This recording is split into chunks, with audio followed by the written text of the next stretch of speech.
Mal, tive que começar outro vídeo para continuar. Então, continuando. Aproveitei e fiz um café. A situação é a seguinte, a gente estava falando sobre o negócio da gente começar a se juntar ao redor do fogo e como o fogo proporcionava um aumento de energia na nossa vida, correto? Beleza. Então lembra que tudo é energia e energia é informação. Então se tudo é energia e informação, a gente vai observar que o volume de informação que a humanidade produz é um volume muito baixo. Eu vou deixar isso aqui, a informação aqui embaixo, que a gente vai usar ela durante essa progressão, tá ligado? Então eu vou tacar aqui.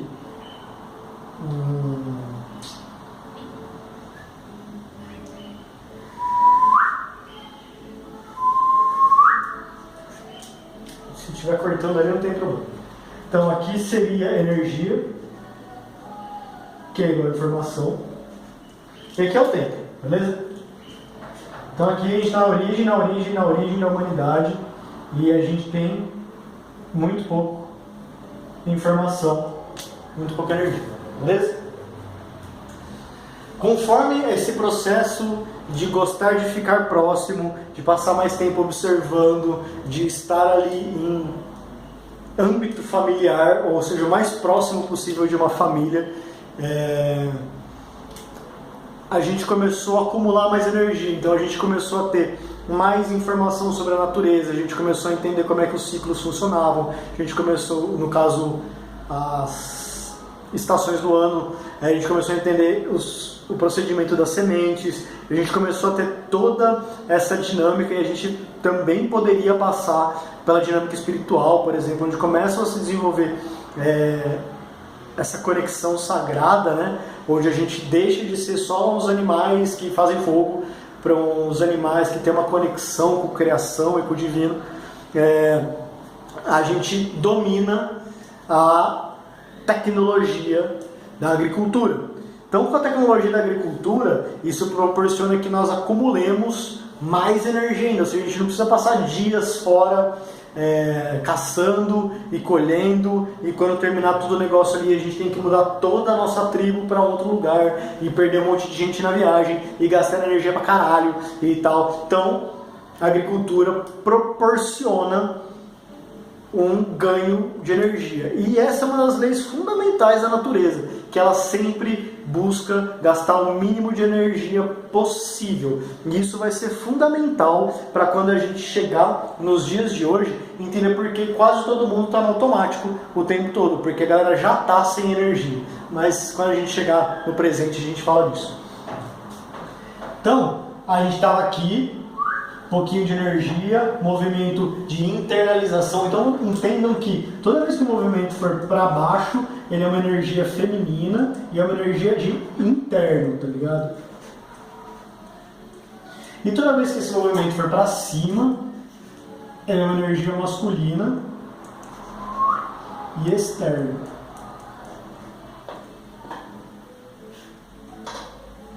Show. Então, o que acontece? A gente vê esse movimento de internalização, ou seja, a gente evita de ir muito à selva para ficar mais próximo, é um movimento de ficar mais junto da gente mesmo. Até que a gente chega mais ou menos na base da curva, e essa base da curva normalmente ela é associada com alguma grande descoberta, com alguma grande inovação. Então sempre que a gente vem no movimento feminino e chega ao ápice necessário para o contraponto, a gente chega numa grande descoberta da humanidade, que aqui no caso foi o fogo, o domínio sobre o ato de criar o fogo. Então a partir disso daqui, a gente começa a avançar. Quando a gente chega aqui, nessa linha do meio, né, no zero, digamos assim, é onde é lançado um novo desafio, é onde a gente muda de fase. A gente entra numa nova etapa da nossa jornada, é uma nova missão do videogame, tá ligado? Então, aqui começam a surgir novos desafios, e esses desafios a gente vai enfrentando até que aqui, no pico, acontecem acontecimentos. Então, embaixo aqui são descobertas e aqui são acontecimentos. Porque a descoberta, ela é fluxo foi foda. Elas são resultado de um fluxo feminino de internalizar. Então, toda vez que a gente usa a energia feminina para entrar dentro da gente, a gente se conecta com a energia criadora e produz, e descobre, e cria alguma coisa. E toda vez que a gente vai lá e faz uma energia masculina, a gente executa, a gente conquista, a gente faz alguma coisa no mundo externo. Então, acontecimentos, descobrimentos e novas etapas do desafio. Que acontece esse negócio aqui no meio, na jornada da humanidade. Então, aqui a gente domina o fogo, aqui a gente está super bom em fogo, e daí a gente começa a ter aqueles conceitos familiares de, mano, eu quero ficar com você, e aqui eu quero me estabelecer aqui, mas para me estabelecer aqui é muito perigoso eu ir para fora, mas eu não tenho como porque eu preciso comer. Pá! O desafio, esse é o desafio aqui, o jeito de estar mais seguro para ficar com aqueles que eu quero ter como família. Então, como resolver esse problema? Então a gente vai explorando o mundo externo até que aqui a gente começa a ter contato com a agricultura, entender como é que funciona, entender que os ciclos da natureza, entender toda essa parte, falar, rapaz, eu posso plantar aqui, e daí se eu plantar aqui e regar aqui, eu posso ficar com a minha morena ali durante o dia, durante a noite, e durante o dia eu trabalho aqui, mas é relativamente perto, eu não preciso ficar dias fora, e daí, com esse acontecimento, ocorre o fluxo do feminino novamente, que aí a gente começa a construir as casas, construir os lares, e se assentar, e retoma esse movimento interno. Então, feminino, masculino, interno, externo, pá, chega aqui, a gente começa esse movimento. Quando a gente chega aqui, lembra que toda vez que a gente entra nesse novo nível, nessa nova camada, que são as dimensões, eu já vou falar quais são essas dimensões logo menos, a gente tem a mestria, né, o domínio da tecnologia anterior e um novo desafio. Então, aqui a gente manipula o fogo com sucesso, aqui a gente tem mestria. Aqui a gente domina a agricultura com sucesso, aqui a gente tem a mestria. Então, como é que esse movimento acontece? As famílias começam a crescer, as famílias começam a se multiplicar e as tribos vão crescendo, e daí começa esse grande movimento de expansão, né? Então, a gente internaliza, mais casa, mais família, mais filho, mais tribo, mais gente. Conforme isso vai acontecendo, a gente chega aqui numa outra descoberta, que é aquele momento das grandes civilizações. Então, aqui é onde começa a Babilônia e os Sumérios, e daí a gente começa a entender que um grande... E é bastante controverso esse tema, tá? Eu fico meio pisando em ovos dos termos aqui, mas eu vou tentar não me preocupar muito com o que vocês vão pensar e rasgar o máximo que eu me sentir tranquilo em fazer. Então, esse movimento interno, descobrem-se novas coisas como a escrita, como a matemática, como construir impérios e cidadelas e jardins suspensos, e olha como eu sou grande, e olha como eu faço, e olha como eu com a minha família, com os meus iguais, somos do caralho e somos melhores do que você, então eu vou passar por cima de você, e eu quero esse rio que está passando aí na sua terra, eu vou te conquistar. E daí, quando a gente otimiza o movimento familiar, e esse novo desafio é o desafio da expansão que acontece aqui, né? Porque a gente dominou a agricultura, e depois da agricultura eu venho aqui nessa nova etapa, novo desafio, que é o desafio da expansão, e aqui eu venho para essa nova descoberta, que é a descoberta dos impérios, né? das civilizações, que é possível você construir um império e ser o dono do mundo, porque eu sou foda e foda-se. Então, começa-se novamente o movimento externo, começa aquele movimento de você ir lutar, ir guerrear e mostrar aquele movimento da força masculina de executar uma ação no mundo externo. O que eu quero que é muito importante a gente perceber aqui é que eu estou fazendo essas curvas cada vez maiores, porque exatamente isso é o primordial. de toda essa dinâmica é como a energia vai se acumulando, ou seja, como a gente gasta menos energia para sobreviver e tem mais energia para injetar em outras situações, e essas outras situações vão economizando mais energia de uma maneira que eu praticamente não preciso. Por exemplo, o imperador, ele não precisava gastar energia para sobreviver, porque ele era servido. Então, ele tinha um acúmulo de energia muito grande. Ele não tinha só a energia dele, mas como a energia de todos dos seus servos e toda a sua população lá que servia para ele. Então, cada vez que nós vamos passando por essas etapas, nós vamos chegando a um acúmulo maior de energia. Então, voltando aqui para o nosso gráfico, então a gente vem para cá. Quando a gente vem falar aqui de Babilônia, até mais ou menos aqui, que eu já vou atualizar para a data de hoje, eu vou precisar jogar esse 68 um pouquinho mais para frente, que a gente já vai chegar em 68. A gente passa pela Biblioteca de Alexandria. Então, ó, vamos tacar Alexandria. Eu não vou conseguir fazer matematicamente preciso esse gráfico, porque ele é um gráfico exponencial, então não tem espaço para fazer ele na proporção aqui, tá bom? Mas a gente vem com um pouquinho de energia, certo? Pouca informação, e a gente vai acumulando informação com o passar do tempo. Então, aqui a gente só sabia a pintura rupestre, aqui a gente começa as primeiras estruturas de escrita, a descobrir a escrita, a escrever, a desenvolver tecnologia. Então a gente vai acumulando e produzindo mais informação, porque quanto mais energia a gente consegue guardar dentro da gente, mais a gente consegue produzir, beleza? Então aqui existe um crescimento, mas é um crescimento relativamente comportado. Então aqui a gente vai colocar Alexandria mais ou menos aqui, assim, ó. Aqui eu me refiro à Biblioteca de Alexandria, beleza?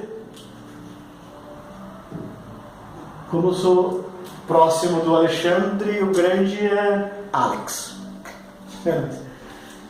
Enfim, cara, que piada ruim, desculpa. Enfim, fica até sem jeito. Chakra básico, e agora eu vou adicionar mais uma camada, porque lembra que eu falei da estrutura das engrenagens? Então, assim como a história da humanidade, ela tem essa perspectiva que eu estou mostrando com vocês, isso também se aplica a nós como indivíduo. E eu vou aprofundar isso assim que eu terminar essa dinâmica de chegar nos dias de hoje. Mas nós vivemos dessa mesma forma, tá? Mas vamos lá. Só deixa eu me contextualizar aqui. Plexo solar cardíaco. Quinta dimensão.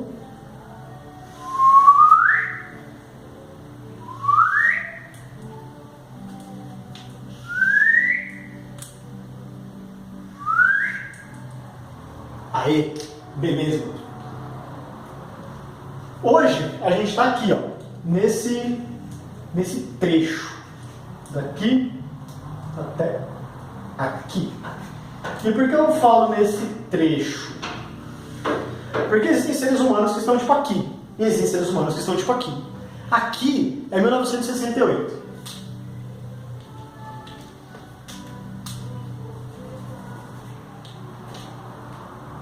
Uou, 1968. E aqui, mais ou menos, é o ano zero. É Cristo. Então, entendam que, olha como o intervalo de tempo entre essas coisas diminui muito e a energia aumenta muito. O que eu quero dizer com isso? Da descoberta do fogo até a gente dominar o fogo, foram milhares de anos, para não dizer milhões. Não existe assim uma precisão, mas são milhares de anos. Tipo, vezes 1000, vai. Da agricultura até o começo da escrita foram mais ou menos 12 mil anos. Já é um tempo muito menor, tá ligado?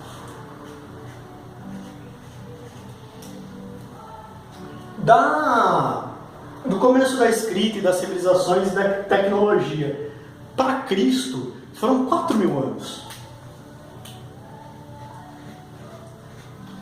Então, ó, isso aqui é um terço Isso daqui provavelmente é 1/3 disso. Agora, dos 4.000 daqui para cá são 2.000 anos. Foram 2.000 anos aqui. Então você entende que uma coisa que demorou, na verdade é menos de 2.000 anos, mas enfim, a gente está falando de história da humanidade. Então a história da humanidade é um tempo muito grande. Então falando tipo, uma diferença de 50 anos, é tipo um intervalo muito pequeno. Então você entende, ó, o tempo diminui, o tempo diminui, o tempo diminui, o tempo diminui, o volume de energia aumenta, o volume de energia aumenta, o volume de energia aumenta, o volume de energia aumenta. Beleza? Aqui, esse movimento que a gente está passando agora, fica bonito de olhar nessa curva aqui embaixo. Mano, eu tô botando muita fé que tá filmando certinho. Então, de Alexandria aqui pro ano 0, isso continua mais ou menos reto, até que em 1968 existe esse movimento de virada de informação que a gente começa a olhar para dentro. Logo em seguida de 68, em 90 a 96, acontece a internet. Então, o advento da internet é uma coisa fundamental para essa guinada, para essa mudança em todo o procedimento que está acontecendo. Então, é a hora que essa reta aqui, ela acumula tanta energia que ela começa a subir, subir, subir, até o ponto que ela vira uma linha reta. Então, entenda que, ó, daqui até 1968, que é quando começa a ficar vertical, é quando a curva começa a realmente se acentuar, essa dinâmica que aconteceu. Então, mais energia, movimento interno, movimento externo, movimento interno, movimento externo. A gente vai acumulando energia e oscilando ponto positivo e negativo e vivendo por essas transformações. Agora conta comigo. Aqui nós temos 1, 2, 4, 5 e 6.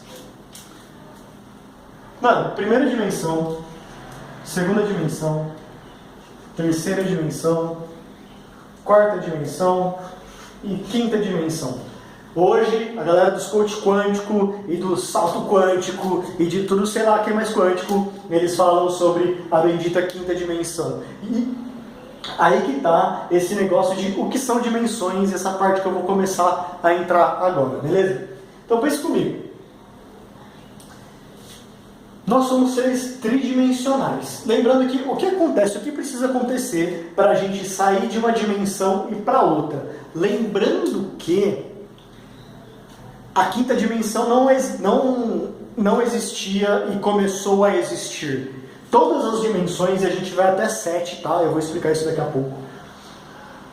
Já existem o tempo todo. A questão é que a gente não tem consciência da existência dessas dimensões. Então a nossa consciência como raça aqui, ela era única e exclusivamente de sobrevivência. Então nós tínhamos pouca energia, a nossa consciência acompanhava a dinâmica, né? Respeitava a dinâmica da primeira dimensão, porque é o campo que ela conseguia atuar. Ou seja, o nosso átomo como espécie, ele só conseguia vibrar naquelas frequências. Frequência de sobrevivência, de apreensão, de matar ou morrer, esse tipo de coisa. Conforme a gente consegue acumular mais energia, ou seja, trocar energia do interno com o externo, com mais eficiência, sobrando mais, para a gente poder investir em coisas sutis e não em coisas unicamente físicas, a gente acumula mais energia, a gente expande nossa consciência. Por isso o grande despertar está acontecendo aqui na quinta dimensão, porque a gente chegou no volume de energia, num ponto crítico, numa massa onde está todo mundo acumulando essa energia. Mas eu vou chegar aqui. Então, aqui na segunda dimensão, a gente começa a desenvolver uma consciência de segunda dimensão, ou seja, não é mais matar e morrer, mas a gente também tem esse negócio de ser feliz e ser triste, a gente começa a se relacionar com questões mais existenciais. Aqui surge a espiritualidade, o xamanismo. Aqui na terceira dimensão, que é a parte do eu sou, o eu executo, o eu faço, fica no seu plexo solar, a questão de executar o poder, é onde surge o monoteísmo. Então, mais ou menos nessa faixa do pós-agricultura até Cristo, a gente tem aqui a origem das religiões monoteístas, um pouquinho depois disso, né, porque o islamismo vem um pouquinho depois aqui. Depois aqui a gente vem para a parte sutil, ou seja, a gente vem para a parte não material, é a parte da quarta dimensão, e a quarta dimensão é o tempo, e a gente mal entende o tempo, na verdade não faz nem 100 anos direito, né? Porque o Einstein foi teorizar sobre a teoria da relatividade, entender que o espaço e o tempo são tudo uma coisa só, em 1912, na verdade 1907 e 1912, então mano, ele estava mais ou menos aqui. Então essas dimensões, as três primeiras, são dimensões materiais, palpáveis. Tipo, mano, isso daqui, carne e osso, nosso corpício, beleza. A quarta dimensão é uma dimensão mental, é o campo das ideias. E existe muito, e esse é um paradigma que a gente precisa romper, que as ideias elas não ficam dentro da nossa cabeça. A gente não coloca um pensamento aqui. As ideias elas são um campo, nós temos um corpo inteiro mental. E aí que vem agora que a parte que eu vou fazer o paralelo da nossa história como humanidade e do nosso como indivíduos. Nós temos um corpo para cada uma das dimensões. Ou como diz o Shrek, nós somos que nem cebolas, feitos de camadas, tá ligado? Então, cada uma dessas camadas, cada um desses corpos, ele tem um comportamento, ele tem uma dinâmica e a nossa consciência, ou seja, conforme o nosso volume de energia, a gente consegue perceber um determinado volume, um determinado grau dessas dimensões, entendeu? Então, por exemplo, se você tem pouca energia, isso não importa. Você pode ser um cara milionário, mas devido à sua dinâmica de vida, você é tão sugado pelas coisas que você tem uma energia deste tamanho e você só consegue pensar em sobreviver. Esse é o típico do cara que tem grana, mas passa por cima de todo mundo e está pouco se importando com a existência do outro. E você pode não ter grana nenhuma e ter muita energia, porque você vive num ambiente amoroso, você vive num ambiente protegido. Então, mano, vocês não têm grana, mas todo mundo se ama e todo mundo se aporta, todo mundo ali. Então você vai pegar uma galera na periferia, por exemplo, que tem um puta grau de consciência, porque ele tem energia, tá ligado? E essa energia que é amor, que é informação. Só que a gente fica trazendo muito pro campo de energia e informação, que informação é um processo mental, e a gente vai chegar aí daqui a pouco. Beleza? Então agora eu vou refazer isso daqui, só que eu vou refazer isso daqui como indivíduo, ou seja, como nosso corpo, nossa percepção e nossa consciência se comporta nessa dinâmica. Beleza? Eu vou encerrar esse vídeo e vou fazer a parte 3 agora. Valeu!